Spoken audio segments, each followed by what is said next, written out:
them on Sunday, right? Probably. Sports Director Jeff Blankman, John Ryan with you here on KCIM Sports Rewind. Just coming off the KCIM Sports Rewind All-Star Game that happened this past Sunday. What a terrific time. Thanks to you, Jeff, for putting all that together. That was a fantastic day. Yeah, and thanks to all the kids and coaches. Oh, yeah, by the way, them too. Yeah, all the parents that came out, had a nice crowd. Had, I think, all but 5 or 6 kids at least there for a little while and stuff. So, yeah, it turned out to be a great day. Everybody that I've talked to so far had a lot of fun. I know the senior girls and boys that played in the All-Star Game were like, yeah, we thought we were in better shape than we were, but it was a lot of fun, but we did get a little tired running up and down the floor. Yeah, they haven't been out on the floor for a little while. A couple of weeks is all it takes. You just kind of get out of that basketball shape. But one player stole the show. Yes. And that happened in the girls' All-Star Game. Samantha Brown from Glidden-Ralston absolutely rocked it from beyond the three-point line. Yeah, all-time leading three-point shooter in Glidden-Ralston history, holds this single-game record at 10 for made threes in a game, and she went out and matched it. I thought maybe she would break it in the All-Star Game, but matched it with 10 that day. I tell you what, I mean, it wasn't just three-pointers. She was shooting 5, 6, 7 feet beyond the three-point line. I mean, that's showcasing the range Steph right Curry there. Range. Yeah. That was incredible to see that. Even at about 5 or 6, the crowd was like, how many is that? And they started to kind of count it up. We weren't even familiar with it. We were at the scorers table. Thankfully, Nick Brinks was up there keeping score, and he did the video. So if you want to see the video, that's posted online. Yes, it is. It's really cool. One of the more entertaining games around. Yeah. Not a lot of defense, but you know what? That's what the All-Star games are for. Yeah.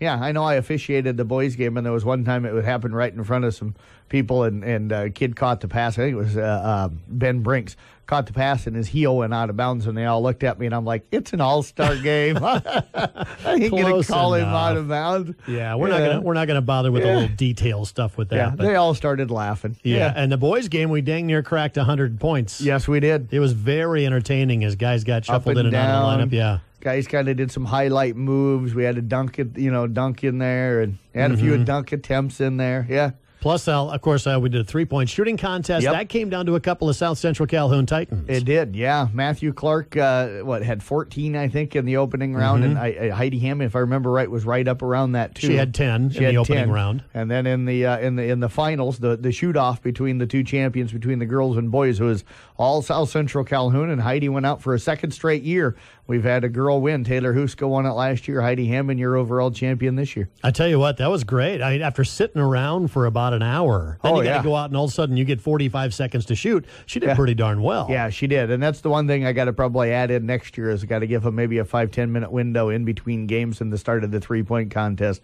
to give the kids a chance to come out of the stands and get warmed up a little bit ahead of that. But we were running a little bit late on the timing that I had hoped, so we kind of cut out that that chance for them to be able to shoot. So yeah, but watch the All-Star game, the boys' game and the girls' game. They were really entertaining games. Absolutely. And a lot of people were having a lot of fun with that. Yeah, and Ben Lingle able to win a little money off of Pete Collison when he knocked in the half-court shot at the halftime of the girls' game. Yeah. Yeah. So we had a little something for everybody doing on that day. Absolutely. So that's all posted online at our KCIM Facebook page. By the way, our thanks to Johnston Communications are back, and we have our special guest host filling in for Jeff Honnold today. Yeah, much more fun to have him in the studio. I think it adds a lot more to the show. It does. You ask me. Yes.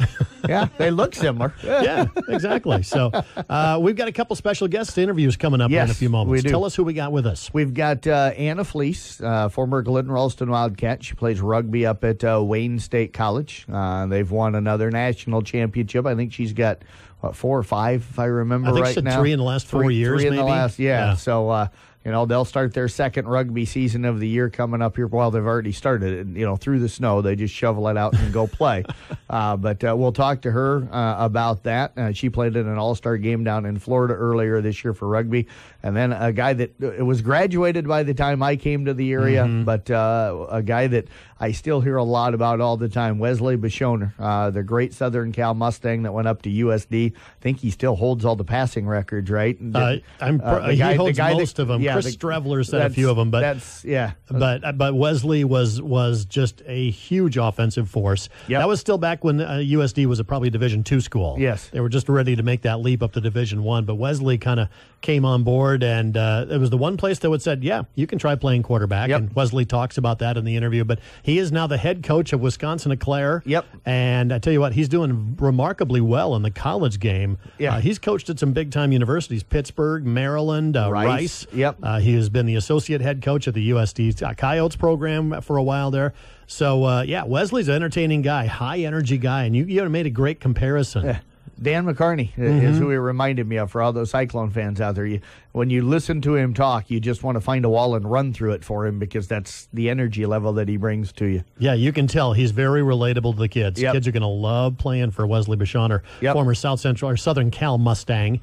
Played for Don Boulware when they won their championship. Brian Case, a guy named Brian Case, was on the staff as well. He's a pretty good coach. Yeah, he's pretty good. He's continued that success up there. So we'll talk with Wesley a little bit later on. Anna Fleece, though, from Wayne State. Wayne State, yep. Coming up next on KCIM Sports.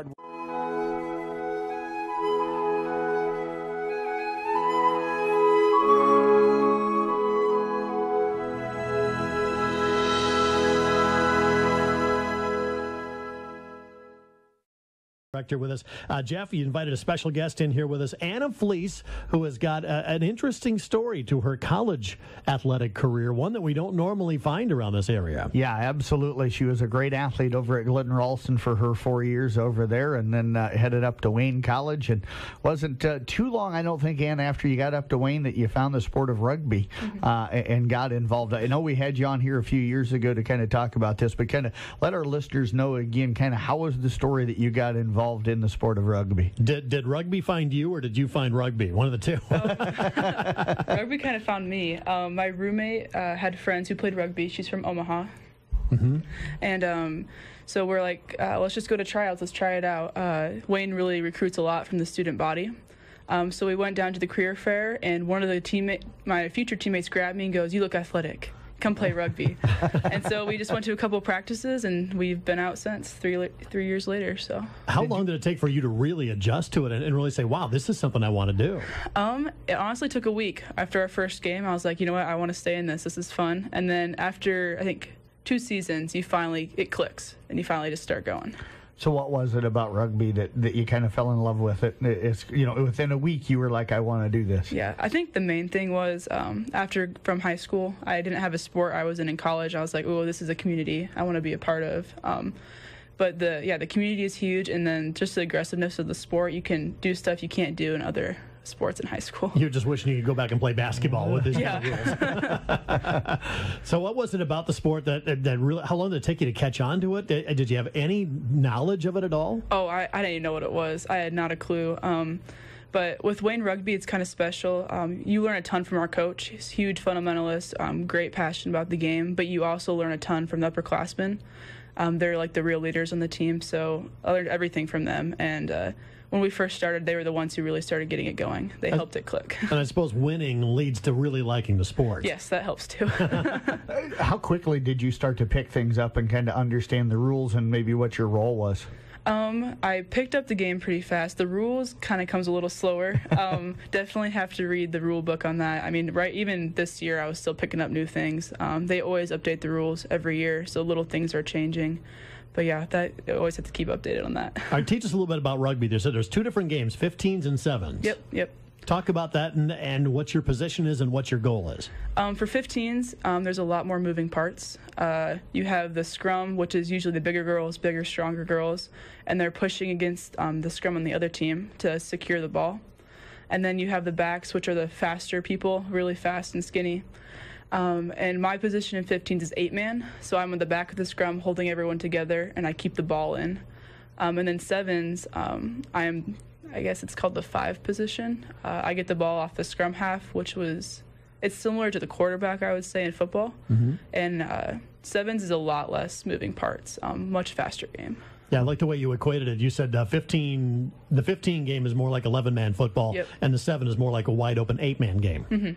So very similar. So when you do that, the seasons are at different times of the year, right? So you don't have to be in shape to play 80 minutes and then 14 minutes, right? Those are the difference in the times. But yeah, so how do you get yourself ready for each of the different seasons? Because each one's probably different and demanding physically, I would imagine. Yes, it is. 15s usually we have heavier set girls, really work on strength and power. You're having like shorter bursts of speed running into the other team. We condition, I think, 3 or 4 times a week. We have morning conditionings. We actually have a girl on the team who's called our Sergeant of Arms who's in charge of that. So 15s is a lot more power. 80 minutes. You're out there a long time. And then 7s is definitely more fast-paced game, sprinting. Which one do you enjoy more? Personally, I enjoy 7s because I don't like to run, so it's a lot less time to be out there. You get to be the one deciding where the ball goes. Exactly. Yep. Again, talk about your teammates in this. Did any of them have backgrounds in rugby before they got to Wayne State? Because you really don't hear about it a lot around here. Right. No, my freshman year, not a single person on the team had ever played rugby before. But Wayne, our college program is growing a lot. We're elevated club rugby. So we're not just club, but the school helps us pay for certain things. So now we're able to recruit and bring people into the college. So we have a couple girls from, I would say, Kansas, Wisconsin. We had a couple girls from Colorado. And this year we had an Australian on the team. So that was really cool to see. So somebody who knew the rules coming in. Yes, that was awesome. So what did she bring to the team then as far as knowledge and passion for the game? Oh, yeah, she's very passionate about the game. It was really cool to see because our vets have a lot of experience with it. But it was really awesome to have her come in and show us the little things that we had never got to experience. Okay. Now, I got to ask, you mentioned here earlier that you're kind of in the back of the pack and you try to keep the ball in the scrum or whatever. So how does the ball come out of the scrum to the girls that are supposed to be running with it? I've never seen rugby enough to understand that part of it. From watching, it just squirts out and somebody's got it and they run. That's what I know. Yeah, our scrum half rolls the ball into the tunnel, is what they call it. Okay. And both the scrum sides engage, so they push against each other. It's a lot of core strength, it really is. And then the middle person on each of the front rows is called the hooker. And pretty much she just hooks it with her foot backwards, but at the same time both scrums are pushing against each other. And so the ball slowly works its way back, and then I hold it in with my foot. Okay. So I don't really do too much back there. But okay. So then how does it come out and people have to pick it up and run, right? Yep. And then our scrum half runs around the side and picks it up and gets it out to the fast people. Okay. See, I've never seen rugby except for a little bit on TV, so it's hard to kind of picture how this all happens. Yeah, it's pretty crazy. Just being in Australia was all over TV down there, of course, and you see it. But there were some wicked collisions. This is a violent sport. It kind of seems like a violent sport. Yeah, it's pretty intense. One thing that we really stress on is technique. You don't see as many concussions in rugby. It looks really rough, but our tackling technique's a little different than football. You have to wrap up with your hands. So you're not just hitting people as hard as you can and flying everywhere. You're not going head first into anybody. But you've got to wake up with some wicked bruises. Oh, they're very fun. It's always a game to see who has the best one. and I really like the response. She says they're always fun. That's kind of a badge of honor the way it sounds in this sport. It really is. Yeah, lots of cleat marks. If you get a black eye, that's the highest one. You always want the black eye. I don't even think football players would be wanting to do that too much, Yeah. So, hey, you guys are tougher than football players, probably. Yeah, it's a little topic of, I don't know. Now, how many games in a season do you play? How many 15? How many 7s? 15s, we play from September until December. I think we have 10 or 14 games. Only play usually one game a week. If it's a tournament, 20-minute halves, because, you can't play 80-minute games. And then 7s, also tournament style, you probably have 5 or 6 games 2 days. So you've been playing all 3 years you've been there. You've also gone on to maybe try to go on a little bit beyond Wayne State on the national level. Talk about that. So our region, they have tryouts for our region, and all the teams like Simpson, SDSU, USD, SMSU all go up there and they try out for a select site team. So we had the opportunity, quite a few Wayne players were able to go down to Florida and play for the NSCO select site all-star team in Florida, so that was really fun. Take us through that. What was that event like? That was pretty crazy. The weather was beautiful, so that was nice. I was the squad leader of that team, so it was a little bit more pressure than I was used to, but just the opportunity to play with all these higher level girls was really cool. But that's got to be, being the head of that, that's more pressure, but it also helps you out maybe in the future with other things that you're going to be doing in life, because all of a sudden you're kind of leading a pack of kids, right? Oh, absolutely, yeah. It was very similar to leading our Wayne team as well. But yeah, I really look forward to doing more of that in the future. It was really cool. Do you guys ever play on artificial turf? We do, yes. Do you? That's got to be rough. Yeah, it is. Turf burn is awful, but it's really fun to be able to play indoors. Like when we were in Iowa City a couple weeks ago, that was really nice. I mean, we usually don't get to play until the end of March because of the weather, so that was a great opportunity. Now, speaking of the weather, Jeff asked you this question beforehand. He was looking at outside. You got a spring season? How do you guys play outside right now? Lots of scooping the snow. I mean, I know a couple of years ago we had the boys D1 playoffs on Wayne's field, and they just scooped the snow away so you could see the lines, and they just played through the snow. Wow! So you guys are out there in shorts and a long shirt. How do you stay warm?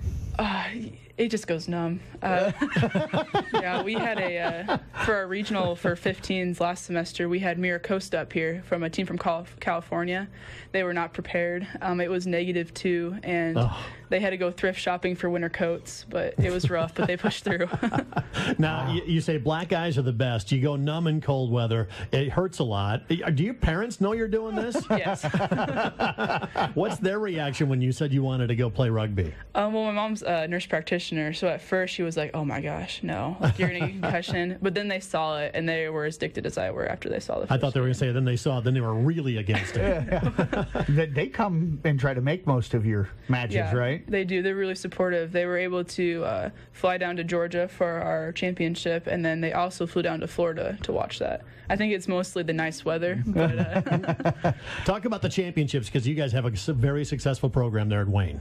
Yeah, we are defending 3 times for 15s, and then going into 7s this season will be 2-time defending. So what's it like to play on a national championship team? That's got to be pretty special. It really is, yeah. I think there's a lot of misconception when it comes to Wayne. They think we're this D1 school with this huge enrollment, but the teams we play are like 3 times our size. So I think that speaks a lot for our program. But it's almost like home now, going back to Georgia, because we played there so many times. It's really nice. Wow. Do you feel pressure? Do you feel pressure to keep winning national championships? I think our team changes so much every year. It's like a different kind of pressure. I mean, there's definitely some, but each year we never talk about nationals. We're always just like, we're going to keep getting better each game. We're going to practice like we're the underdogs, like we have nothing to lose, and then just keep moving forward with that. So you got about 3 more seasons to go. You got 7s, then next year, correct? Yep. What's the plan for after college? Are you going to continue to stay in something like this, play like club leagues, things like that? Yep, I'm hoping to move on to get my master's. So there's a lot of women's teams, so I'm hoping to join one of those for sure. How about coaching? I don't know. Do you ever see this moving down to the high school level? I do. Like my cousin right now, she's in 3rd or 4th grade, and she already went to a camp in Ankeny for this. So that's really cool to see. But yeah, it's really blooming at the high school level, and that'd be really cool to coach there. And you said it's really big in like Omaha already, right? Yeah, huge in Omaha, huge in Des Moines even. The teams down there, we had the chance to go watch some high school teams play to recruit. It's just really cool to see it grow. So now you said here a little bit ago you played over in Iowa City here earlier this week. Did you play the Hawkeyes?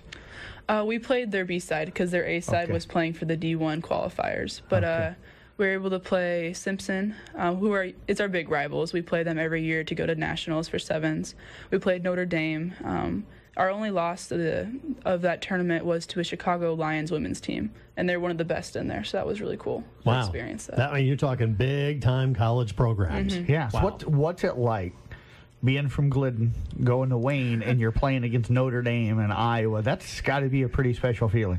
It's pretty terrifying at first, honestly. My first freshman game, they're like, all right, we're going up to play UNI. And, like, all these kids are from Nebraska. They don't know UNI, Iowa State. Right. And I was like, what? I don't want to go do that. But it turned out really well. But, yeah, it's just being able to play these big schools is really cool. Well, what a cool story you've got, Anna. Absolutely. And I tell you what, rugby has taken you a long way so far in college. And best of luck in the upcoming season, and we hope to catch up with you again sometime. Thank you. All right, Anna Flecs once again joining us here from Wayne College and playing rugby on the collegiate.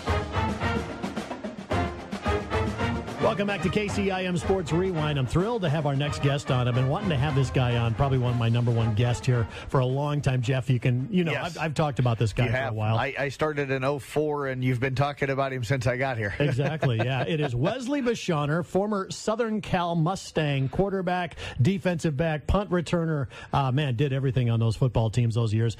Just a thrill to watch. Went on to a fantastic career at the University of South Dakota. Has a great football story, but we got him him right here on the phone with us right now. And the reason we have him is because Wesley was recently named the head coach at Wisconsin-Eau Claire. Congratulations on the position, Wesley. And it's got to be a lifetime dream to be a college football head coach. Yes, it is. It's been a whirlwind, but this is something I wanted to be back in the Midwest, obviously, for a lot of reasons. Have moved around a little bit. My wife's from North Dakota. I'm from, obviously, Lorville. Get to see my parents, her parents, and they get to see their grandparents. My kids get to see their grandparents. To be a head coach, that's a hard job. It's a hard job to get into, and I'm fired up for it, fired up to get going, and we're already going, but fired up to even know more about these kids that we have here. Now, you've got a great football story behind you. And I said this off air. I said you were the best high school football player that I had covered in my time in over 20-plus years. So I don't know about that. Okay, we agreed on the gutsiest high school football player. I don't know about that either. I just appreciate you saying that. Talk about your recruitment. You went to college at the University of South Dakota. You wanted to play quarterback, and you weren't given that opportunity a lot of places, but USD was willing to give you that opportunity. Yeah, so that was something... I played for Coach Boulware, Brian Case, Scott Trost. Those were my coaches in high school. And Coach Boulware and Coach Case, Coach Trost, they helped me develop as a player. I played a lot of different positions just because, number one, I thought it was the best thing to help the team, and they allowed me to do that. And so I felt like having the opportunity to play quarterback could help any program that you go to more than any other position. So that was one thing that I was extremely fired up with. At South Dakota, it was actually John Austin, Brad Salem, and Brent Salem were recruiting me, and they said, yeah, we'll let you try it, quarterback. So that's where I went. I would say you were pretty successful. You set most of the major offensive records there in your time at quarterback, but it wasn't an easy start. It took you a little bit to get going, didn't it? Yeah, so I was so good at quarterback, they moved me to receiver. And then I was so good at receiver, they had to move me back to quarterback. No, it was everybody has one of those stories. And sometimes it's not as maybe publicized. Sometimes when it's a quarterback, that's not what typically happens. But, there's tons of guys who play different positions and move around, and they eventually kind of find their niche. But that was something that always intrigued me, was playing quarterback. Even when I was playing receiver, I was doing whatever I could to play receiver, but I was turning punts. But I always wanted to play quarterback, and I worked at it. I told the coaches that, hey, I'll do whatever helps the team, but I still want to do whatever I can to be and play quarterback, and I thought that was the best way for me personally that I could help the team. Wesley, Jeff Blankman here. How do you feel like playing quarterback helped you to get to where you are today and as a head coach and kind of understanding probably every aspect of the game? Because even as a quarterback, you got to understand how to read defenses so you know the looks they're trying to give you. I think it goes back to when I was in high school, honestly. You have a chance to play a number of different positions. We were really well coached. Did we have some elaborate offensive scheme? No. Did we have some defensive scheme that was super elaborate? No. They taught us really good fundamentals, and that kind of that piqued my interest. Like I said, Coach Case, he's doing a great job there now. Coach Bower did a great job for us now, Coach Trost. But, you learn every different type of position there, and that's what I think kept those teams successful, is everybody was into it for a number of different reasons. They were into it because not only were they being taught a lot about life and a lot about football, but they were being taught, the different aspects of football. And I think, getting to college when you play quarterback, you have to know kind of all of it. And if you don't, you're not going to be very successful. So obviously had really good coaches there and great teammates, learned from some great guys, Coach Glenn Caruso, Ed Meyercourt. Those guys really helped me develop as a player. And my brother was there. That was just so valuable to have him, to bounce ideas off of him. He was a coach, and that kind of helped get some things going. Now, when did you know you wanted to go into coaching after school? Was that always kind of the plan? It's going to sound silly, but, I wanted to play professional football because it's just what I love to do. I've been growing up playing football, and, I watched my brother play football, and it was something I wanted to do. And I did do that for a little bit, played some arena football. Was in the CFL for just a brief moment. But, as I got into college sports and college football, I just saw how I connected with those guys, how I connected with those coaches, how I connected with my fellow players. And it's just such a unique deal that it's hard to explain.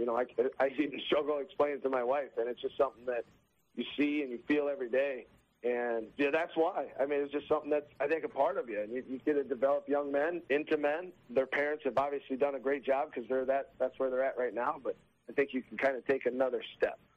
Wesley, you got to really love the sport to want to coach it too, because if you look at your career, coaches move around a lot, especially earlier in their year. So you've got to be willing to just pack up and go, the way it seems. Yeah, just did that. My wife's still in Maryland with our boys, so it's a different lifestyle, I guess, than what most people go through, but other people go through it, whether they're in the military or whatever. So it's a great lifestyle, but it is definitely different. The whole moving thing we've had to do the past couple of years, not had to or chose to, both, has been interesting, but that was a big reason why I wanted to come here, wanted to, get a chance to be a head football coach, so you don't have to just keep looking for different jobs, or, they're not just that's not going to happen. Hopefully it can be a little bit more on your terms. Well, once you were done playing at USD, you were a coach there for a while. In fact, the associate head coach and offensive coordinator. You guys had some big wins, put up some big offensive numbers. Then you're talking colleges, Pitt, Rice, Maryland. That seemed like pretty glamorous programs. I'm sure the lifestyle maybe wasn't all that glamorous from time to time, but talk about your path. Yeah. Being at South Dakota was awesome. I was a GA there, then was the quarterback coach, then the offensive coordinator, and Coach Ed Meyercourt was the head coach. And he was great for me in my professional career. He would bounce ideas off me. I would do the same thing with him, and, just being with them a lot, playing for him. And then, obviously, Coach Joe Glenn, he'll be a Hall of Fame guy in college football. I think he's in a couple Hall of Fames right now, but just learning how he did things, the places he'd been. He was a fellow Coyote. Then going to Pittsburgh, Pat Narduzzi, is a great coach, just learned a different way. Everybody's got kind of their own way of doing things, and I got to meet and got to know. He's a great friend of mine now, Matt Canada. He's helped me a lot in my career. Then went to Rice, Coach Bailiff. I mean, you can't say enough good things about him. He'll be a guy that goes in the College Football Hall of Fame as well. He's a great man, one of the best. Unfortunately, we didn't have a very good record. Great kids there. And then went to Maryland, went through some, just not fun times for so many reasons. Probably changed me as a coach as much as anything, but was there with Coach Canada, and some of my great friends were on that staff that just got there, and then obviously having the opportunity to be a head coach here and kind of get my feet on the ground, and we'll figure it out as we go. Coach, what was it about Wisconsin Eau Claire that made you decide that this is the place that you wanted to be and kind of settle down as a head coach? Well, a lot of proximity. It's in the Midwest. I connect with a lot of kids, I believe, that are from the Midwest, just similar backgrounds, I would say. And to me, I like to get to know the people that I'm going to be working with on maybe a personal level to see how everybody interacts with one another. Not everybody's going to get along. Not everybody's going to be buddy-buddy, but there's a lot of energy with the kids that are 18 to 23. You all know that. And if you can get that energy flowing in the right way, great things can happen. And I've had a meeting with every one of these players on the team. That was the first and foremost thing that I wanted to do. That was before I was going to tell them, this is what I'm doing. I want to make sure that they get to know me and I get to know them. And I'm going to continue to do that. But it was really, it was close to the Midwest. And anytime there's a chance to be a head football coach at the college level, those jobs are hard to get. That was something that I've wanted to do for some time now. A lot of coaches come into situations where they got to turn a program around. I don't think you're in that situation. You're replacing a coach that's going to North Dakota State University, of course, one of the premier Division I schools up in the Midwest. So what kind of program are you taking over? Yeah, it's a great question. I think I'm still learning that, honestly. They had some really good players that graduated, and we're going to kind of find our way through it. I don't know anywhere else to explain, but I know that they're great kids. They're kids that work really, really hard, and if we work together, I think we will be in good shape. Wesley, what kind of style are we going to see out of your football teams now that you have control as the head coach? I think I know the answer to this one, but yeah, go ahead. I don't want to give just like the straight political answer, but if there's one thing, like you were saying, we're going to play with a lot of guts, and we're going to play really hard. And if we play with a lot of guts and we play really hard, I think you can win a lot of games. That's my primary goal, is to just bring the best out of people and then bring the best out of me. And if they can do that and we can do that, I'm fired up for it. Yeah, I would expect nothing less. I mean, you got a wide-open style, very aggressive, always keeping the pressure on the defense is what I would kind of maybe expect out of an offense you got. Yeah, hopefully that's it. Sometimes you got to slow it down. But, no, I mean, we're going to play to our strengths. I know that. And we're going to get the best players the ball. If we do that, then we're going to give ourselves the best shot to win. But at the same time, I mean, we're going to be attention to detail. We're going to practice really hard. We're going to play really hard. And if we do that, honestly, learning from those guys even back home, you do that, you're going to give yourself a shot. And then it's just about believing that you do have that shot. So, like I said, getting to know these guys, I think they have a lot of that in them. So fired up to work with them towards next season. You're in the Iowa Football Hall of Fame for high school. You're in the South Dakota Football Hall of Fame for their college career. Now you're in Wisconsin, starting your head coaching career. Your wife, by the way, Kiki, was a great track athlete at USD. You guys have 3 sons. Have you started recruiting your sons yet for football? I know they're a little young yet. But... Well, there's one that's out there, and this is when Joe Glenn actually first got the job at South Dakota. He offered Burke, my oldest son, a scholarship. And then he offered Rhett a scholarship. So I'm going to hold South Dakota to that. No, I'm just kidding. But, no, I mean, they're going to be who they are. She was a much better athlete than I was. She was a lot faster. She's certainly a lot better looking than I am. So she's a much better athlete. And hopefully they're already taking after her as far as intelligence. So hopefully they take after her in her athleticism. But can she return a punt?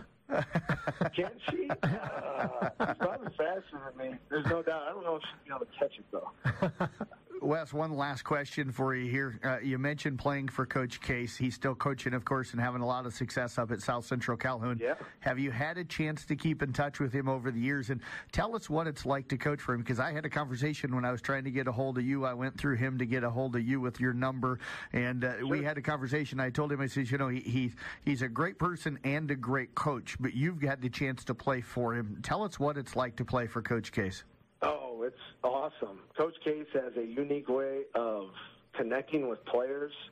I've been around a lot of great coaches, some great ones, but he has a unique way of connecting with players and kind of getting the best, or not kind of, he does get the best out of you. And it's an unassuming way that he's one of the best. I loved him. He got me really excited. I was trying to do whatever I could to be the starting quarterback when I was a sophomore. I mean, I can remember it, but he got me excited about playing defense.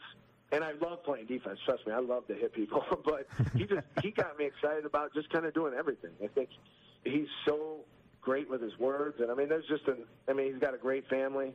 His daughter actually went to South Dakota when I was coaching there. She helped out the volleyball team. I know his other son, he went down to, gosh, I'm missing it. Grandview. The college. Yep, thank you. And then his other son is in South Dakota. So, I know the family really well, and he does a great job. And really, if any of those players are listening, make sure that they listen to Coach Case, and they're doing whatever they can to help him win, and he's doing whatever he can to help those players win. So try and check the scores as much as I can. It's a little bit harder, but I try and check the scores to make sure that those guys are doing the right things.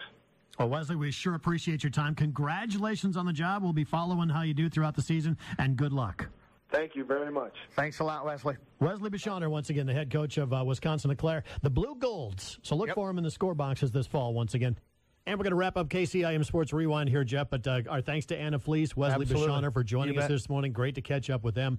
Also, another former athlete around the area, Haley Burks, playing in the NAIA semifinals last night. Yeah, they were up in Sioux City with Northwestern College. Ended up falling in a close one to Concordia. Got down by 20 in the first half. Battled back, took a lead with 4 minutes to go in the game, and ended up losing 82-79. But 10.4 rebounds for her in the loss last night. But a great career ramping up for her. They went 29-5 this year. I was going to say, I believe she's a senior this year, right? Yep, right. You bet. That wraps up a great college career after a great high school career for Haley Burks. By the way, catch a podcast available at carrollbroadcasting.com. You can catch the live stream either on our KCIM page of today's show or on the Johnston Communication page. And our thanks to Johnston Communications for helping us live stream KCIM Sports Rewind.